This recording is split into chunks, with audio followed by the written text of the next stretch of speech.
All right. So like yesterday, we have a couple of lightning talks scheduled today for the some of the internal researchers for the CompuCell team.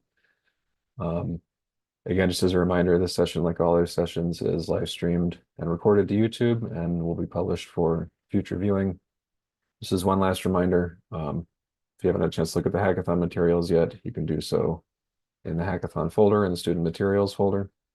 And if you have not joined the Slack yet, please do so with the following link. So today on the schedule, we originally had three speakers.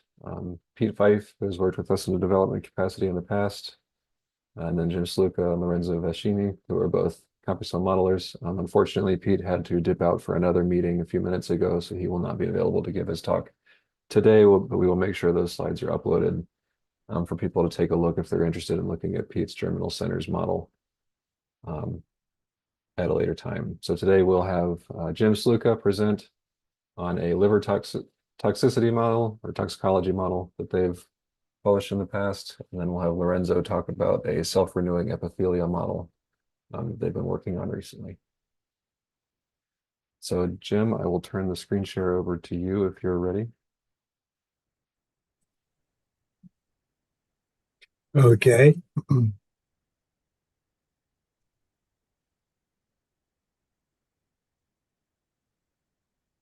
Let's see, is that my right slide? Is not, you see CC3 workshop 2.ex2?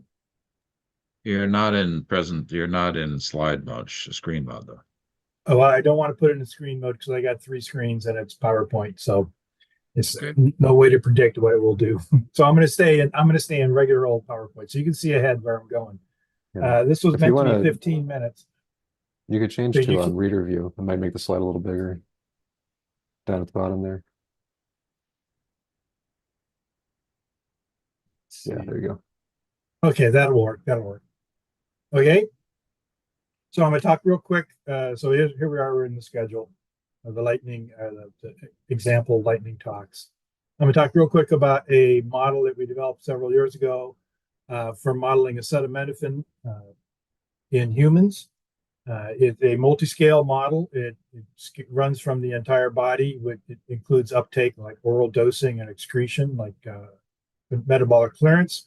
It goes down to an organ level, then a tissue level, then a multicellular level, then a cellular level, and then a subcellular level.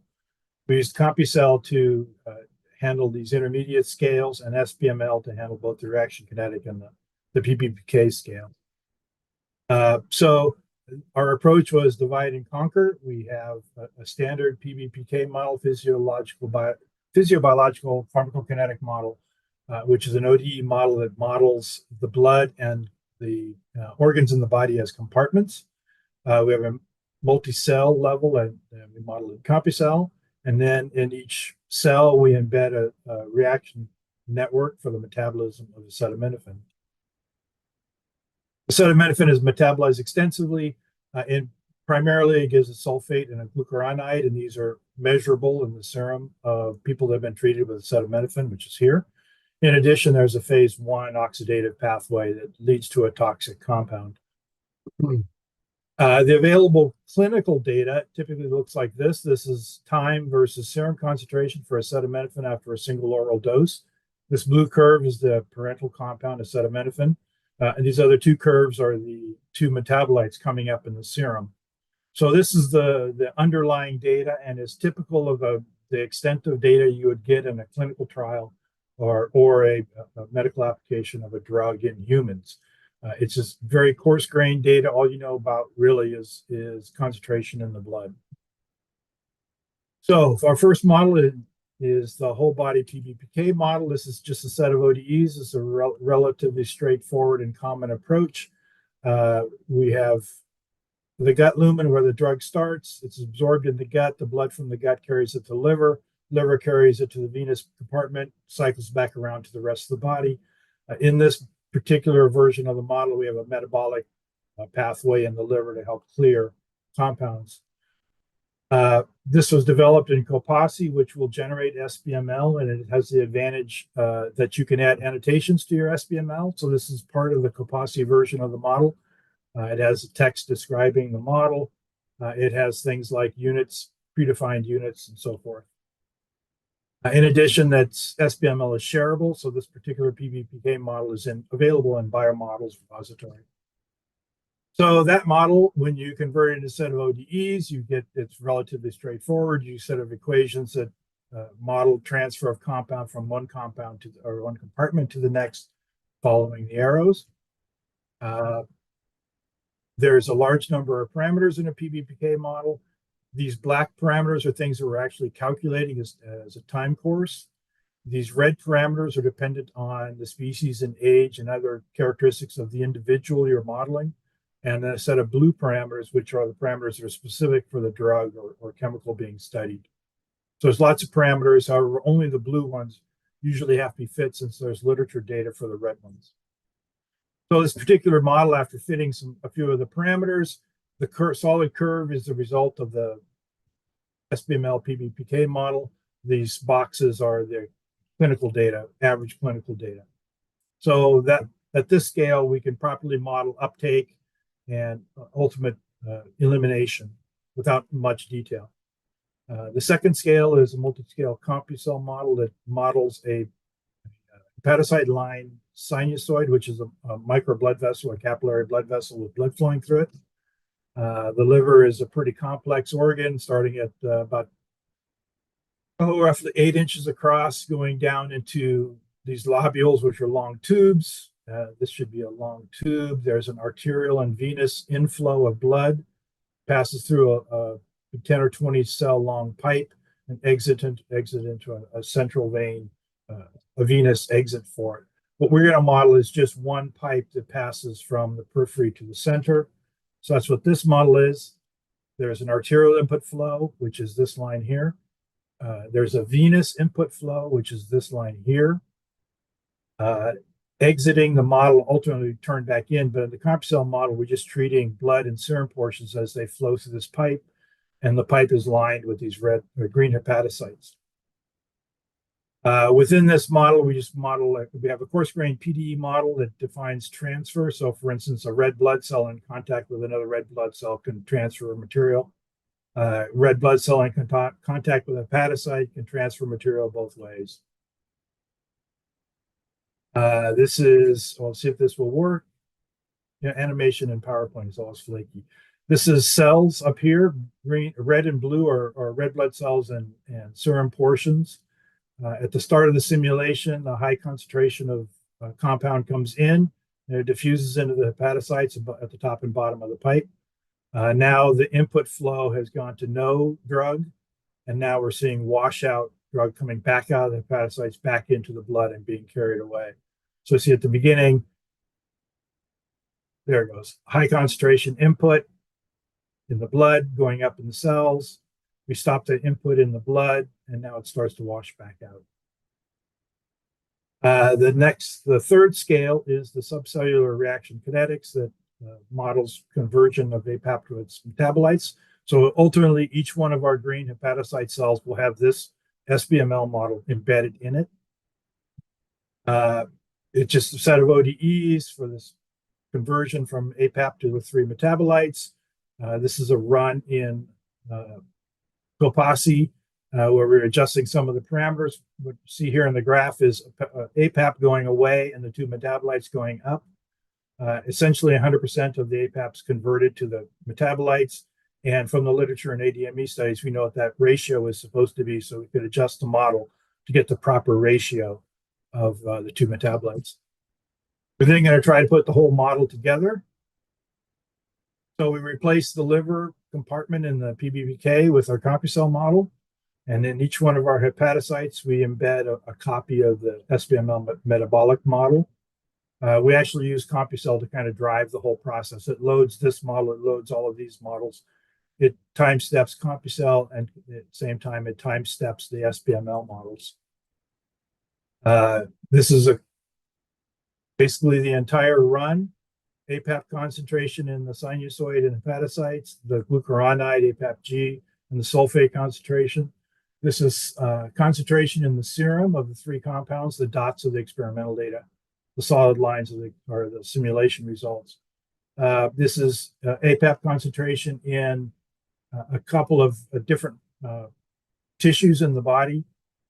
And this is APAP concentration, glutathione concentration, which is the toxic target in 3 cells, a first cell, a medium cell, and a C. So we can reproduce reasonably well the experimental data, and the model lets us predict things like concentration in the compartments, the various tissue compartments, as well as concentrations of the parent and metabolites in individual hepatocytes. So it's just the same graph again. The solid lines are the model prediction, the symbols are the experimental data. So you can get a pretty good fit to the experimental data. One of the things we did is we ran our model 1,000 times. Each time we varied every a subset of parameters in the model by plus or minus 25%. This graph is the average result of the serum concentration of APAP with standard deviation bars. This upper and lower curve, this is the simulated individual that had the highest APAP concentration in the blood. Simulated individual had the lowest APAP concentration of the blood. So it gives you an idea of what is this is a 1 in 1,000 person. This is 1 in 1,000 person highest. 2 people high, 1 high and 1 low. We then compared that back to our human data, which is this graph down here. This is the graph I just showed. If you just set these 2 graphs on top of each other, you see that our average curve lines up pretty well, and our standard deviation error bars match pretty well. So we're doing a pretty good job of not only reproducing the average response of a population, we're actually getting actual responses for outliers in the population. There's a little bit difference in how standard deviation is calculated. Here we can calculate standard deviation on individuals. In data like this, they usually calculate standard deviation at a time point. So you don't know, is a particular individual low here and high here.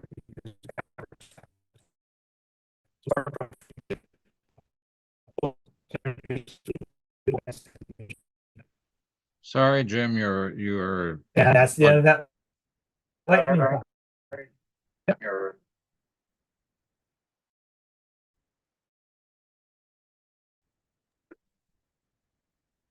So when did I start breaking up? when you were explaining the population variability. Okay, so it was So this this slide, one. next slide is the one. Okay, so this is the human data, and this is the slide that I showed previously. This is our population, and if you just overlay these 2 slides, you see we get pretty good agreement between both in terms of the mean concentration and in terms of the errors at each time point. In addition, we actually have obviously a better feeling for what the outliers actually look like. This clinical trial was only 7 individuals, and so our population of 1,000 gives us a much better feel for how much variability there would be. The difference between our lowest person and our highest person is almost a factor of 4 in serum concentration at the same dose. And that's that. I take a question real quick. Are we going to do questions?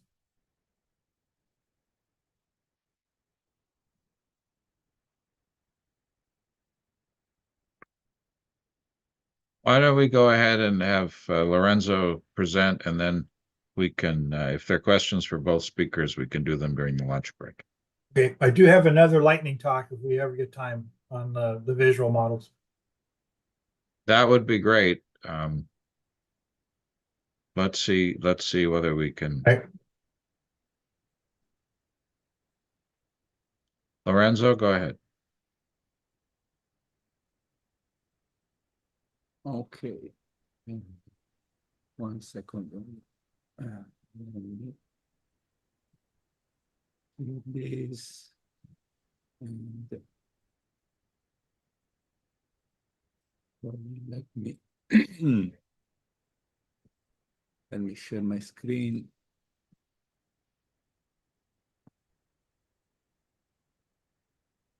And then I hope that I can send this to presentation mode. Can you all see my screen?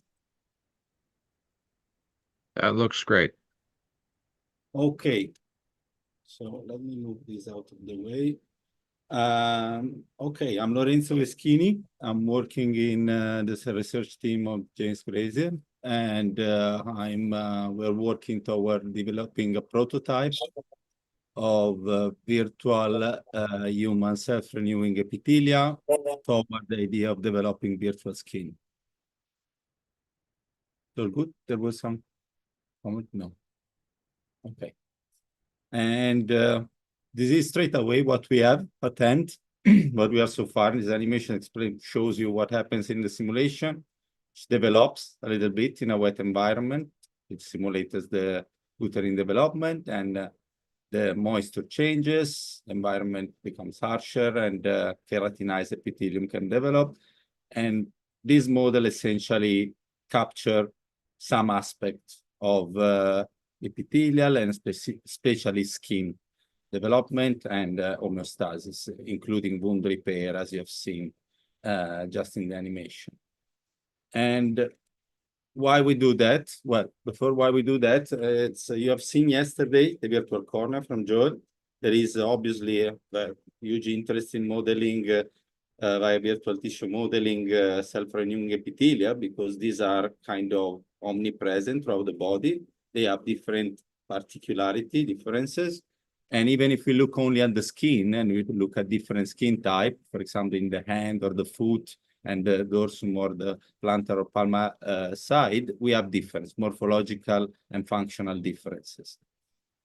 And so why doing that? This is useful, having an in silico model of both self-renewing epithelial and then perhaps skin, more specialized, to hide the development of new treatments or skincare products or products that get in contact with the skin. And so to design for preparation and perform in silico screen for new molecules, new preparation, new things. And this can go along with studying epithelial biology to generate hypotheses with our silico model, performing in silico experiment, and help designing in vitro ones, understand the basis of variability, and making things that we couldn't do only with in vitro and vivo model, and integrate knowledge into some more organic way. So how can we try to attempt doing virtual self-renewing epithelium? Can start for prior knowledge, which is the literature, or something we might know already. We can draft conceptual models of tissue behavior, conceptual model of molecular signaling, and then we take simulation frameworks like CC3D, and that encapsulate also ODE system, etc. And we can create, like we have seen in these early days, different specific models that can capture one specific aspect of the cell biology. And then if we plug in a little bit more of information, if we have it, like kinetic laws, the tissue topology at a higher scale than the single cell, transport of solutes, we can integrate and gear in everything into some generalist model of self-renewing epithelium. But then if we want to go to some virtual skin or something that looks like virtual skin, we want to do a little bit further and adapt patient data or data about tissue topology or clinical, biochemical, cell assay, things that inform us about the difference. And then we can try to map our generalist, can parameterize our model, general model, into more specific ones and say, okay, this will be the virtual skin for this or that particular skin type. As a starter, we didn't start from scratch. We had a reference model that's been published, APSIM. And this captured some of the dynamics that we also encapsulate in our model, and we use a similar way. I will show you just a snapshot of that.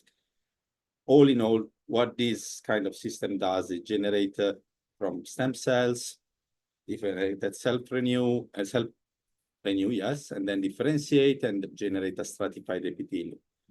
APSIM has some advantage, something that they achieved to do, but there was a shortcoming or something more we would like to do. And so we had the motivation to do the virtual skin. Here, we have done it, showing you at the beginning of the video. So this is our, more or less, our model maps to real imaging of the skin epithelium. We have a dermal compartment, we have a basal layer, which is the layer that precursor cell that proliferate, spinous and granular layers. This is the granule, this is spinous. in our model represented by only one cell type, but they are treated slightly differently, and then squamous cell and desquamation. And how do we know that the cells have the correct shape and the correct size? Well, as we've seen, we can control this parameter in CompuCell. We are the things that you have seen all throughout this today.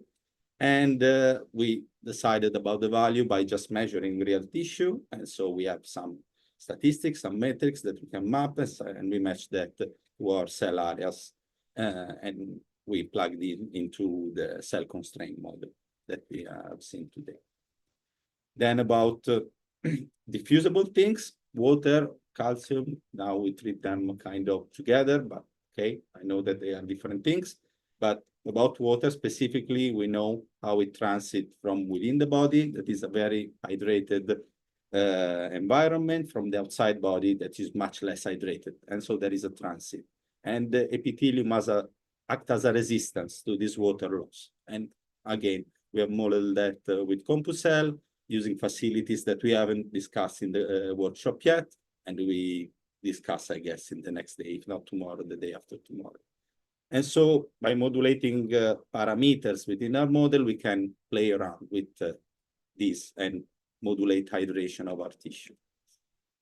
Self-renewal, this is a very complex slide, and it's even simple. I chose it for its simplicity from a biologist audience, but it can be simplified yet. And to make a long story short, we have done that for our modeling, and all boils down to mechanism of lateral induction and lateral inhibition. And we can think about our stem cell compartment being promoted to self-renew by dermal signal and can be inhibited by contact cell-cell contact to do so and promote differentiation. And calcium will promote further differentiation. We have encoded this in CompuCell. I won't make this story long, but it's just a snapshot of what we have done. We impose a few rules that try to mimic this kind of mechanics. And we have done is, so we are showing you what happens at the beginning of the first video, but then we wanted to kind of map this simulation to different skin types. We wanted to try to emulate different skin types. And so we tried to calibrate our simulation against different metrics that we had out of the paper that you have just seen. And to do that, we have used parameters that are integrated in the simulation and regulate different aspects of our loop, of our mechanics here. And modulating these, we try to kind of match metrics that we extracted from the literature, and that we can also measure runtime in our CompuCell environment. And this is kind of schematic of how it's done. You can always measure the thickness, the number of cells across lines, whatever you want. And so we give this as an output, and we try to match this to the data that we had.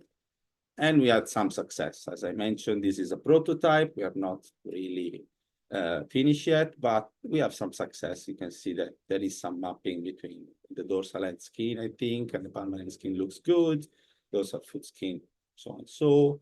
And the plantar foot skin shows very nice ridging, but in terms of matching can be even better. So again, a prototype we are working on. Finally, let's say we are happy with some of this development. We have a skin that we like, and then we want to simulate something further. We want to wound that. We want to see how repair works.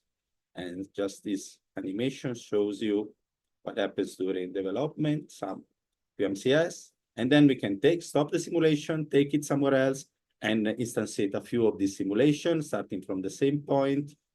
And we can, sorry, I lost my pointer. We can simulate inflammation as a field. I won't go long on this. And have different wound types, will repair differently and with different residual. And I think that's all that I got. Just to play again the beginning video, while I acknowledge the team that has contributed to all of this. It's myself, James Glazer, Ali, Catherine, Joel, that you know from yesterday, and Michael. Thank you all, and I'm happy to take any questions.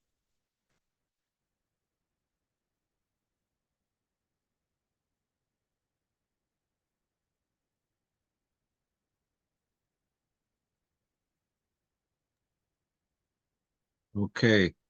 Our speakers have said they're willing to stick around for the lunch break if you want to ask specific questions.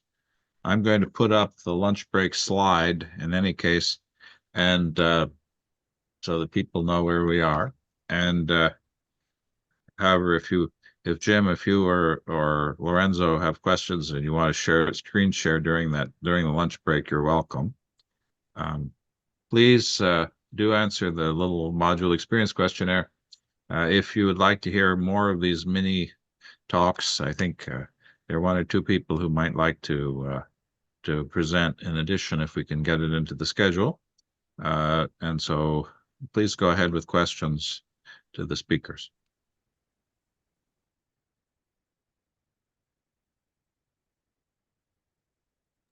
Omar, did you have a question?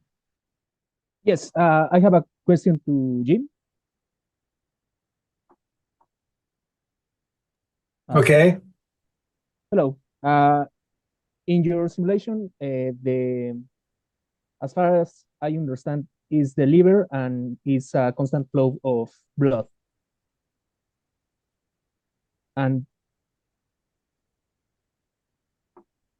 the blood cells have a concentration of a chemical, and the liver cells are absorbing it.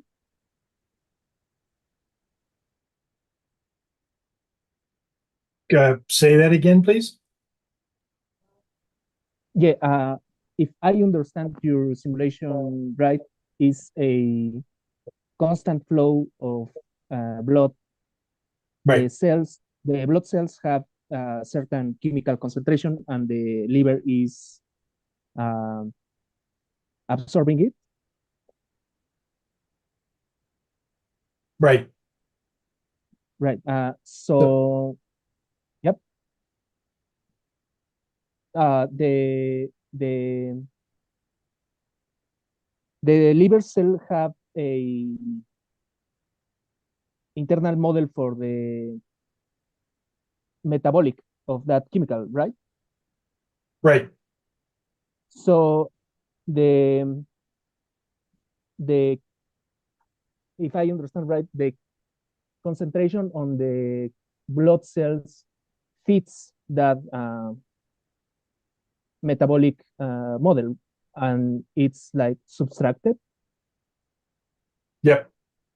Yep. Okay. So if acetaminophen diffuses out into this particular hepatocyte, for example, one thing could happen is it could just diffuse back into the blood, or it can undergo one of these three reactions. And if it undergoes one of these three reactions, for instance, you make the sulfate, then the concentration of the sulfate in this cell goes up, and that sulfate can also diffuse back into the blood. So that's how we get in the whole body model, in the blood of the whole body model, we get the parent drug, the glucuronide, and the sulfate. So in our multi-scale model, basically this model, I'll start down here. So this model is repeated 20 times because there's 20 cells. This model is repeated 3 times, once for acetaminophen, once for the glucuronide, and once for the sulfate. So altogether, there's 23 SBML models running, and they're all being controlled by this one CompuCell model. Yeah. A more specific question. So I suppose that the blood cells exit on the right and re-enters to the right. So the concentration resets, or? No, what happens is when a blood cell is created here, the concentration in the cell is based on the concentration in this flow in the whole body model. So if this flow is 10 micromolar, then when this cell is created, it's created at 10 micromolar. At the end of the pipe, if acetaminophen has been absorbed, and now here the cell gets down here, and now it's only 6 micromolar, then 6 micromolar is what goes into this line here, is then moving it to the venous compartment. So there are actually 3 models. So there's 3 models here. Yes. Yeah. Oh, okay. So acetaminophen entering here is set by the concentration in this edge, and acetaminophen exiting here sets the concentration in this edge for the acetaminophen model. For the sulfide, acetaminophen glucuronide, it's got a separate model, and at entry, there's a certain amount of glucuronide. The good thing is that the metabolites, the glucuronide and the sulfate, are not taken up by the liver at all. So in those PBPK models, the diffusion out of the blood and into the hepatocytes is set very, very low. That's kind of the entire point of phase 2 metabolism, is to make some greasy molecule more water soluble. And once you make it water soluble, it's less likely to transport into a cell. And it makes it available for the kidney to clear it. The kidney is really good at clearing stuff like this. But yes, there's a separate one of these models for each of the metabolites. Okay, so I assume that let's call it the big one, the body model, is like how can I say it? Like the global, and each of the cell have a internal and like a copy of that. Like in the liver. In the liver, yeah. Yeah. Yeah. Okay. So when I reproduce this model so there's a copy for acetaminophen and a copy for each of the 2 metabolites. The only thing that changes in the model are these blue parameters, because these are the only ones that are compound specific. The body size and things like that are all the same for the 2. The body weight's the same for all the models.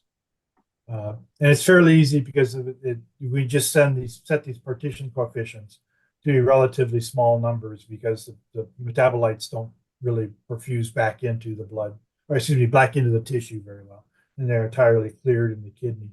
So that's what causes the tail of the 2 metabolites. That's clearance into the kidney into the urine of the 2 metabolites. The acetaminophen, you don't see any of it in the urine at all. It's only the metabolites that show up in the urine. So for acetaminophen, only thing that comes out of the body are the metabolites.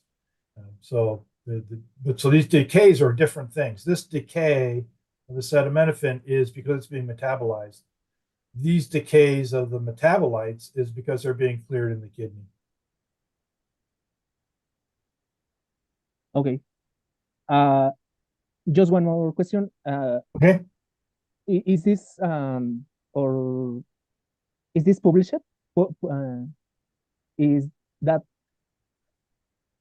Was that published somewhere? Where can I read the? Yeah.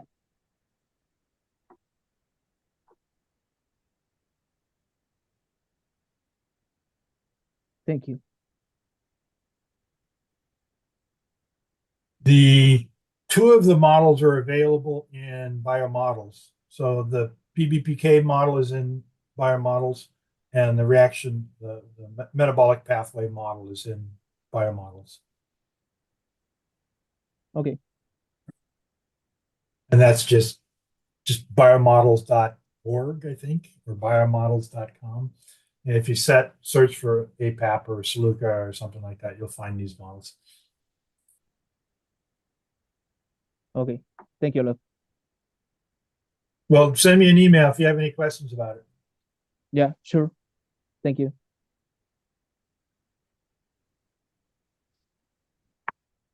So Katja, may I did you- now? Yes, please.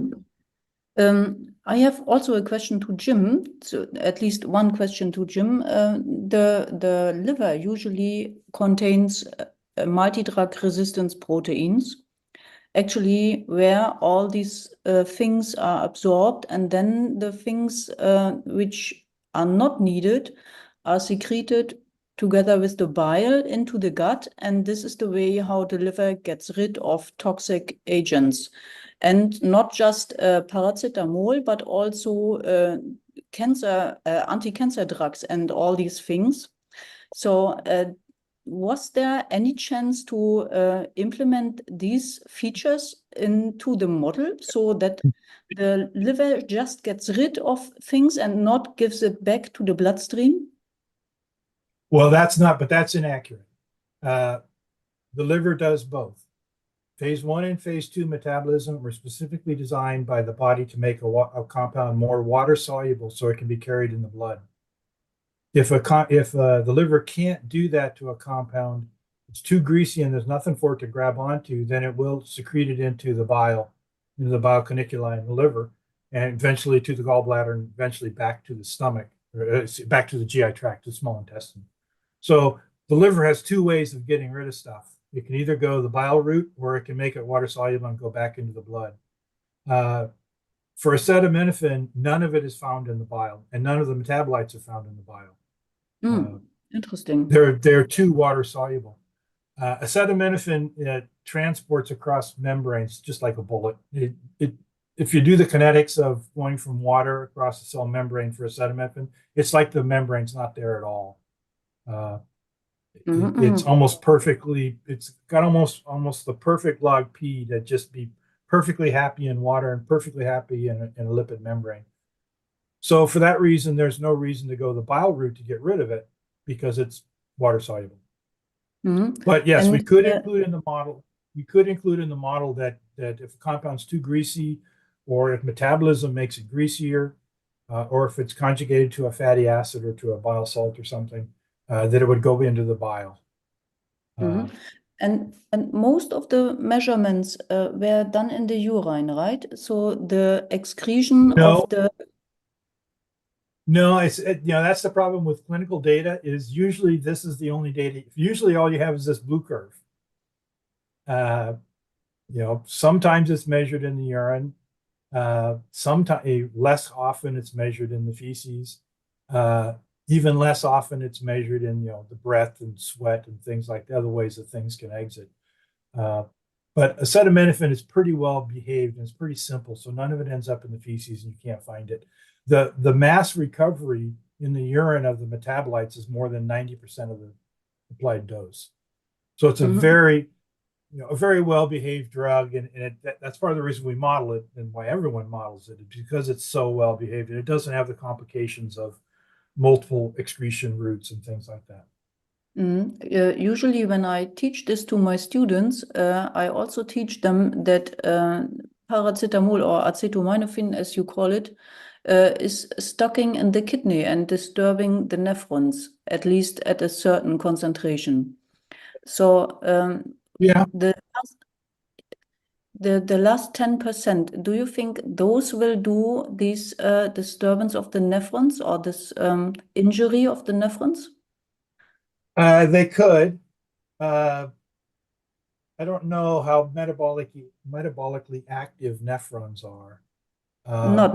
None at all. It's an end stage arteria, so to say. So everything which goes there and stocks simply destroys the nephron.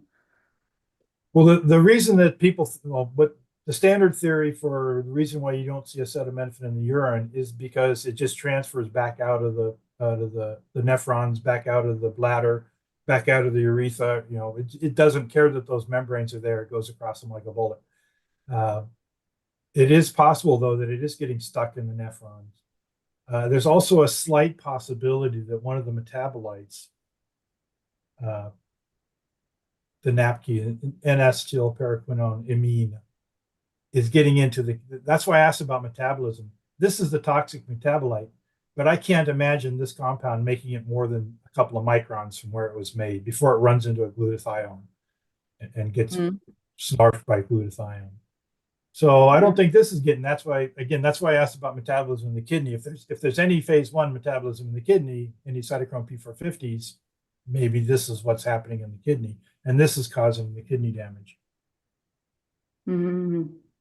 Oh, very interesting. So, and your model just includes epithelial cells and not endothelial cells from the vessels. I mean, we have endothelial cells there, and we have epithelial cells, and of course the epithelial cells have direct contact to the blood because it's a synoid, but endothelial cells are still there and should contribute to taking up and giving back, right? Yes, you would think they would. Again, because acetaminophen transits cell walls so easily, cell membranes, not walls, so easily, the fact that there's another layer of cells there, a thin layer of cells, I'm not sure it makes any difference. It doesn't seem to be required for the model. I think where it might be more important would be if the epithelial cells had specific transporters. If you've got importers and exporters, your equilibrium mathematics are all messed up if you got transporters. In this model, since everything is equilibrium and the in and out rates are always the same because it's just passive diffusion, the system will equilibrate.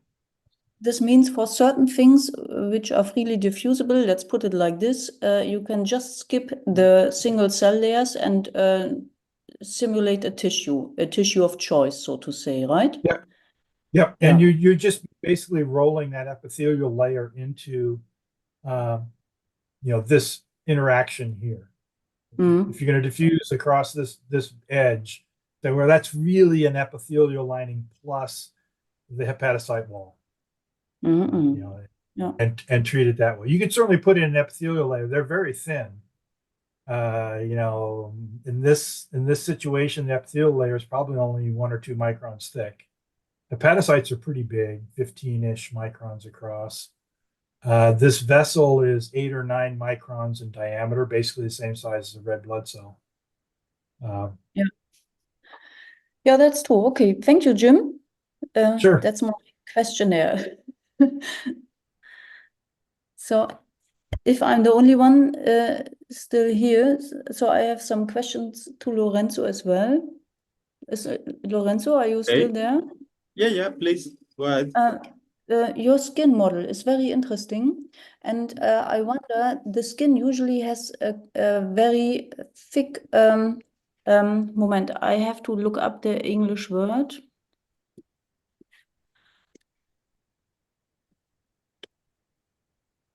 Cornea, is this right? Do you understand what I mean when I say cornea? The cornified layer. Yeah, the cornified keratin layer. Yeah, yes, the keratinocytes, they build cornea, so to say, yeah, okay. And this is disturbed or wounded in your wound model, right? So the water extraporation is happening when the wound is there and stops when the cornea is rebuilt, or how was this model meant? I did not get everything from the model. I can let me share the movie again that explain a few things. Obviously, this is a prototype and is work in progress, so some of the things might not be plugging yet, but I can show it. I'm showing my screen, right? Yeah. So if I play this, it should play. And so we start from these, like dermis, stem cell that proliferate. They create these intermediate layer. Yeah, keratinocyte, like the granulose layer and spinous layer. And these, in response to another signal that we, in this model, just for simplicity for now, we use essentially water overlapping with a gradient of water, and we overlap it with a presumptive gradient of calcium. That is the one thing that promotes the final terminal differentiation of cells to cornified cells, okay? And so in the simulation, you see, this is, I think, useful to see.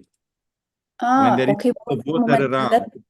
So Yes. you say the water evaporation is the signal for the keratinocytes to build the cornea. More the gradient that you can see formed here. I can zoom in this one, yes. And you can see formed here is a signal. So the cell here will read, okay, how much of this particular diffusible that we call water, we might call it calcium as well, since it's mostly concerned with differentiation, but it's also important to model diffusion. And we know that the calcium gradient changes together with the one of water and in active way, because the cells actively sequester calcium. And so this gradient is formed and is read in our model by this cell. They say, okay, now I have to differentiate and I will become the brown cell. And the brown cell have different constraint so that they become more elongated. You see that they are more elongated than the others.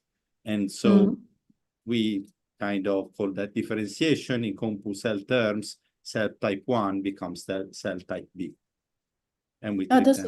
This is interesting. Have you ever thought about to sell this to the cosmetic industry? I mean, you can simulate how long the stem cells will work and rebuild. I don't want to have more details. So thank you, Lorenzo, and thank you, Jim. One thing is also about not only products like creams, etc., but also products that goes in contact with the skin, bandage, and things like that. So it's they are very interested in this kind of aspect, and also considering that now FDA is phasing down in vivo for certain aspects, this in silico, I think, is becoming very important. Yeah, very important. Okay, so thank you again. No worries. Thank you for your questions.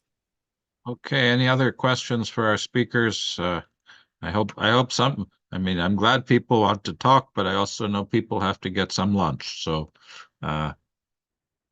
any final questions for our speakers? No, well, thank you. Then we'll see you back in about 25 minutes for session 2.3. Thanks, everyone.